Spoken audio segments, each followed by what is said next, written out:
And staying with this big story, we've seen how thousands of people are taking to the streets in Turkey's major cities on Friday. And over the weekend, this whole situation has escalated over the detention of Istanbul's Mayor Ekrem İmamoğlu.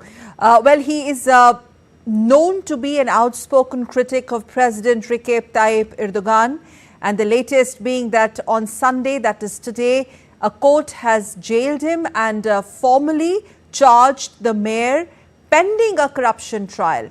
There are reports that the order could further add some sort of momentum to the country's biggest protests. Many say they are one of the biggest protests that Turkey has seen against Erdogan's government in more than a decade. So the question is that could this be President Erdogan's worst nightmare? To talk about this and the ramifications and its impact on the politics of Turkey, we are joined by our special guest on the show, Professor Swasti Rao, European geopolitical expert from Jindal School of International Affairs from Delhi.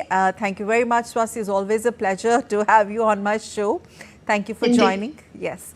So we saw those dramatic, visuals. It seems that these protests are growing like wildfire. This arrest is seen, and there are reports that it's politically driven and this is an attempt to remove İmamoğlu from the next presidential race, which is in 2028. Though the government is rejecting these as accusations, is it going to be a big test? First of all, for the independence of Turkish courts, because they say that the courts there are always independent. Let's begin with that. Well, I mean, good evening to you, Sakal, and I'm glad we're discussing about this uprising in Turkey. You see, under President Erdogan, he is almost at the helm of Turkish politics for the last 20 years and more. And right from 2017, and even some may argue even before that, he's been making sweeping reforms, changes in Turkish law, in constitutional law, to basically land Turkey in an endless Erdogan rule. And frankly, there is no real pillar of democracy out there except for the opposition that, we see so much drama around, that is free from that. So it is very clear. This has come at a very important time, because it was only a few hours later that İmamoğlu was supposed to be declared as the main presidential candidate by the main opposition party. And there is a reason why 3 lakh people have taken to the streets in Istanbul and all over Turkey, as we can see, because he has also been winning the mayor's election. And please, Sakal, I think through you and this platform, I think the audience also need to understand that why is it that a president of a country himself is so much against a mayor? And the reason is a little, we have to go a little bit in the history of it, because Erdogan's political career itself started. He solidified his support and his popularity by being Istanbul's mayor. And that was the seat that he lost in the last few years. His party basically lost in the last few years. And that is the place where İmamoğlu has risen, both in stature and in political popularity and everything else. And that is why he had to crack down, because all polls show that if today he were to run for president, he is going to beat Erdogan to it. And Erdogan wants to perpetuate his rule. And in many ways, he has already brought about a lot of changes in Turkey, like I first mentioned, in terms of constitutionally changing it, making the presidential power extremely unrestricted. He has also brought upon in 2022 a very, very strong social media crackdown law. And that is the reason why we see that on the social media platform X, so many of the opposition posts and all the people that are supporting the opposition and İmamoğlu have been taken down by Elon Musk. So because of all of that, we are... Yeah. Go ahead, please. Oh, yeah. So because of all of that, we are in a situation where we see that President Erdogan wants to convert Turkey into a staged democracy, where elections are only held for the heck of it, and they are not really genuine elections. And I think, it is interesting that as soon as this has happened, and I'm just trying to tell you the gravity of the situation, the economic fallout from İmamoğlu's arrest has been very swift and very visible. For example, the Turkish lira plummeted immediately.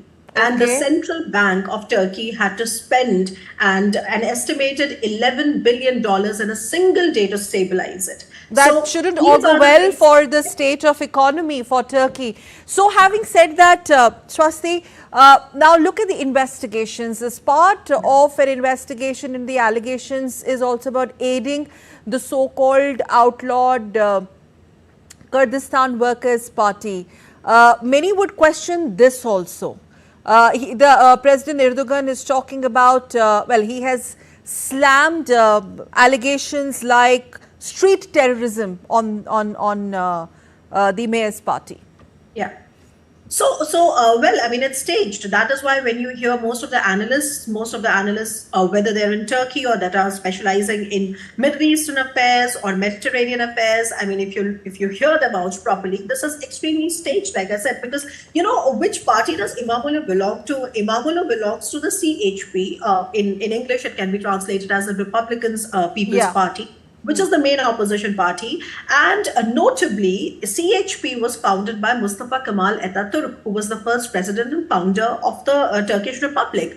And, how is it possible that for a party that has registered a significant victory in local elections, by the way, do you know that CHP has 36 municipalities of 81 provinces, okay? It's also registered all these mayors' victories in 5 of Turkey's largest cities, which includes Istanbul, which includes Ankara, Izmir, and Antalya, and so many more. So this is something which is very clear. Erdogan has ruled Turkey for about 20 years. How is it possible that there's one leader that the Right. people are choosing again and again for the last 20 years and more?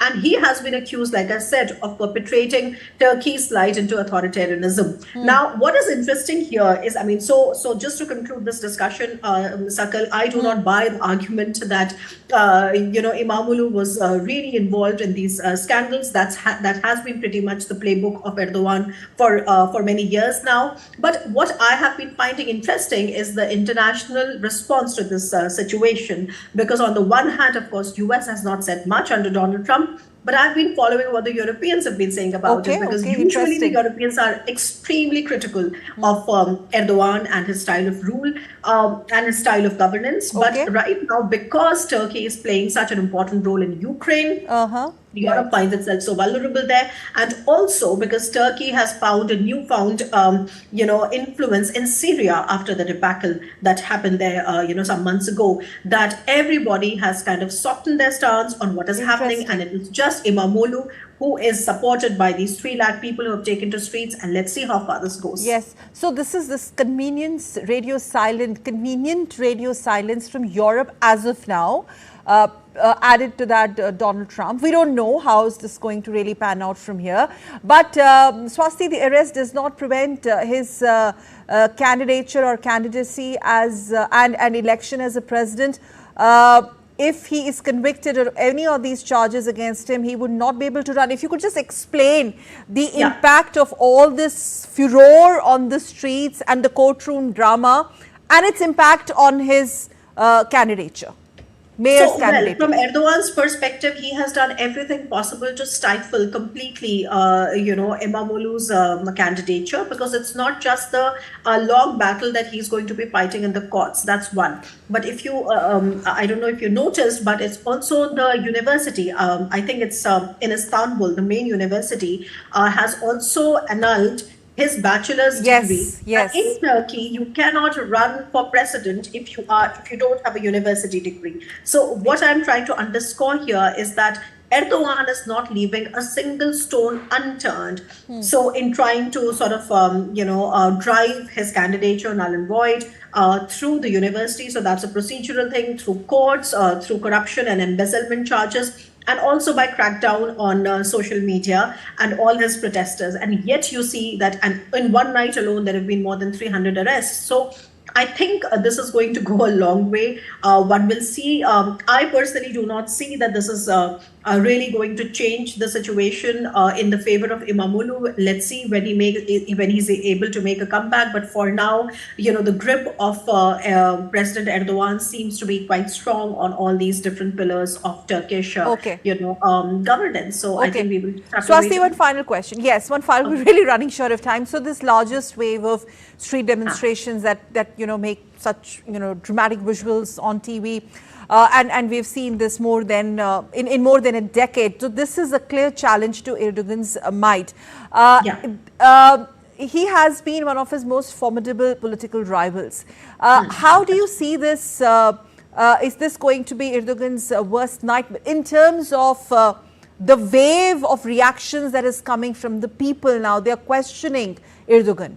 Even if international audience is silent, but then you are, catering to your own constituency, and that's what decides your political fate.